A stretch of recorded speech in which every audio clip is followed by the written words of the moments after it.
Namaskar, I am Commander Santosh Sharma. Welcome to our channel, White Lotus Spirituality.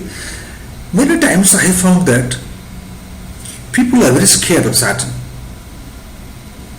The name Saturn itself evokes a kind of stress in people.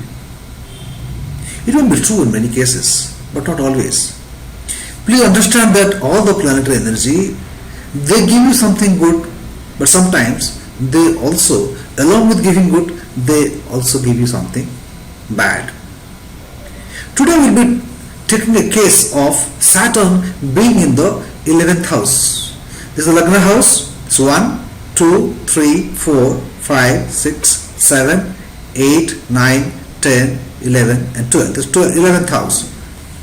If the Saturn in this gentleman's chart is Vakri.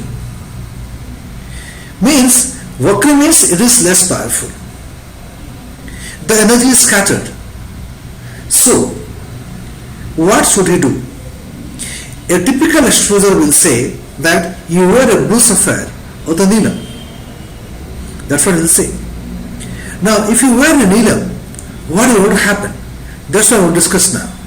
If the Saturn is Vakri and sitting in the house of income, that is 11th house, and even if it is not Vakri, a Saturn sitting in the 11th house, what does it do?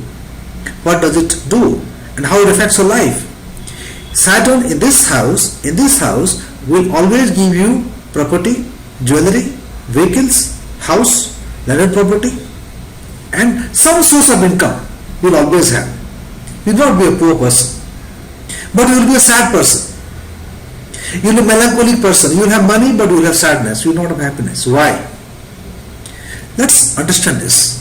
Saturn, from the house where it is sitting, it looks at the 3rd house, 7th house, and the 10th house. Let's look at this chart. This is how we'll count from here. 1, 2, and 3. So Saturn sitting here will look at Lagna house.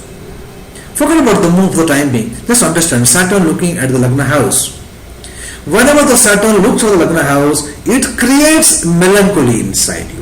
It creates sadness inside you. You feel lonely. Deep down in your heart, you feel lonely. A sense of solitude, a philosophical outlook towards life. You are not a guy who will be hoo-hoo-ha-ha kind of guy. You are not a party kind of guy. You are a very serious guy. On the top of that, if you look at this chart, the moon is here. Moon in this Lagna house is very good, auspicious. Moon can give you a personality which is kind, compassionate, and extremely good from all the aspects. But when the Saturn looks at the moon, what happens? This conjunction creates sadness, melancholy, a sad disposition, a long face. That's what happens. So the gentleman, without any kind of stone, the Saturn looking at the moon will create the sadness more. Now the Shani is Vakri. Now the astrologer will say, your Shani is Vakri, you wear one blue sapphire Neelam you wear. That's what everybody is doing. But I am going to say something else to you. I will say, don't wear the gemstone, Neelam, blue sapphire. If the Shani is Vakri and sitting in the 11th house, what will happen? I will tell you. Shani will become strong, so your income will go, your wealth will increase, you will have more vehicles, you will have more houses, more jewelry, more money, a lot of source of income, but at the cost of what? At the cost of your mental sadness, at the cost of your loneliness, at the cost of your melancholic state of mind. Do you want that? Do you want a sad disposition and a lot of money? You have seen many rich people. There are a lot of money, but there is no peace inside. This is the kind of situation, this is the kind of chart which they have.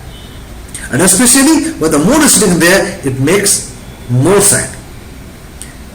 So obviously, if you wear a stone, it's going to make this Vakri Saturn fully powerful, and when it becomes more powerful, it will create more sadness for the moon, more money and more sadness.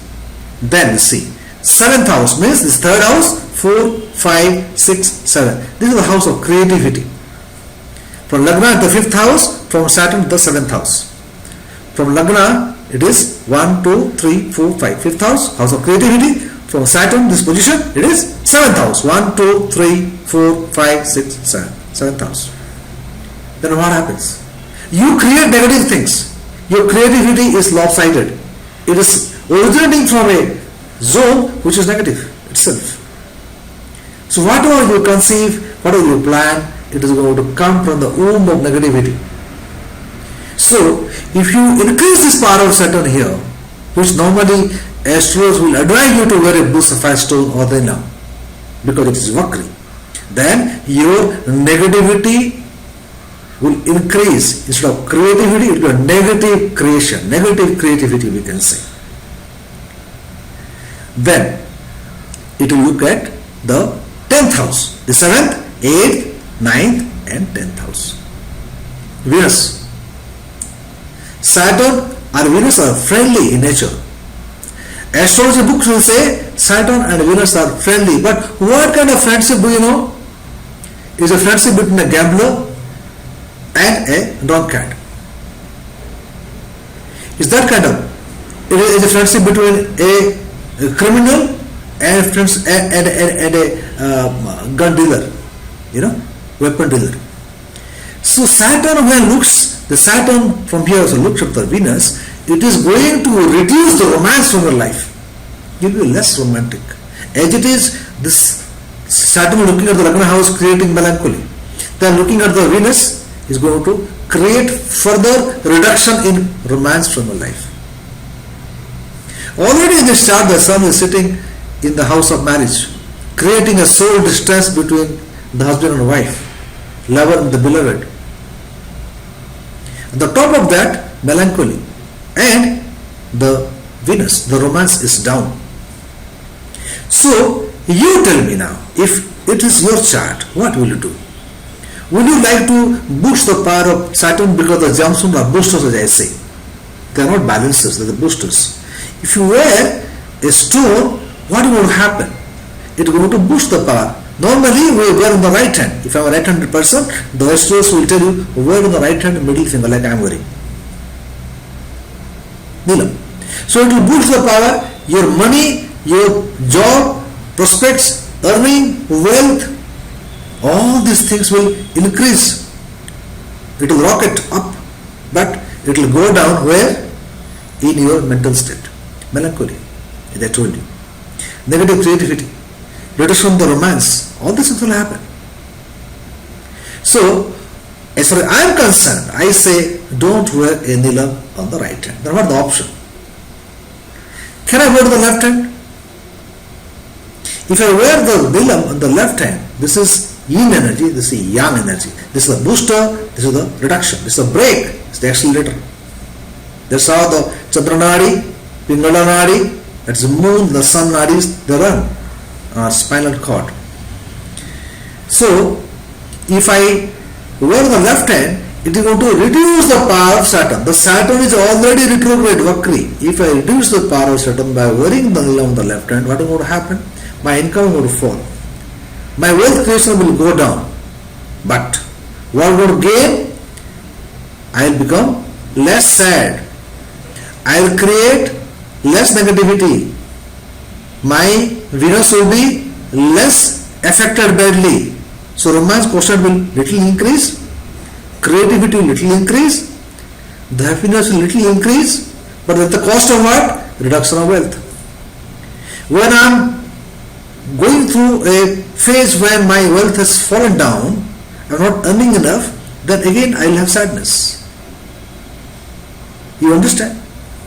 Now you are in a situation where neither you can wear the Neelam stone on the right hand, nor you can wear on the left hand. Then what should you do? Should you leave this Saturn the way it is?